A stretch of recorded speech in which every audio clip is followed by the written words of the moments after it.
শীতের ১ম পিকনিক করেছিলাম সেদিন বাড়িতে। আর সেদিনকে কিন্তু আমরা সবাই ছোটরা মিলে পিকনিক করেছিলাম। পিকনিকের মেনু ছিল লুচি আর মাংস। আর আমি কিন্তু এক্সট্রা করে সবার জন্য বানিয়েছিলাম এই চিকেন পকোড়া। সত্যি কথা বলতে বাইরে চিকেন পকোড়া খেয়ে থাকলেও ঘরে কখনো বানানোর চেষ্টাই করিনি। তাই আমি আজ ডিসাইড করলাম আমি সবাইকে চিকেন পকোড়া বানিয়ে খাওয়াবো। চলো আমার বানানো ১ম চিকেন পকোড়া তোমাদের সাথে শেয়ার করা যাক। যখন সকালে বাজারে চিকেন আনতে গেছিলাম তখন ওই দাদাটাকে বলে দিয়েছিলাম যে আমি কিছু চিকেন পকোড়া বানাবো, তার জন্য কিছু বোনলেস পিস তুমি করে রেখো। আর দাদাটাও আমার কথা মতো কিছু বোনলেস পিস চিকেন পকোড়ার মতো করে কেটে রেখেছিল।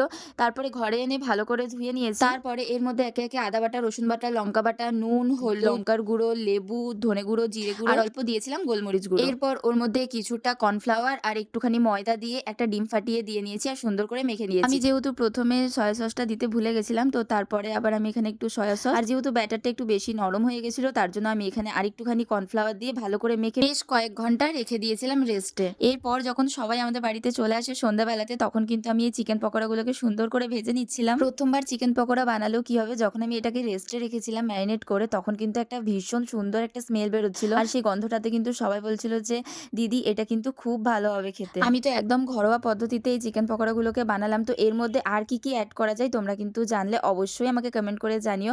আমি যখন পরের বার করবো তখন আমি চাইবো যে সেগুলো অ্যাড করে করতে। জানো তো সত্যি কথা বলতে আমার নিজে করে নিজে খাওয়ার থেকেও নিজে করে যদি অন্য কাউকে খাওয়াতে পারি আমি, আমার না খুব ভালো লাগে। এই দেখো এদিকে কথা বলতে বলতে দেখো চিকেন পকোড়াগুলো সব রেডি হয়ে গেছে।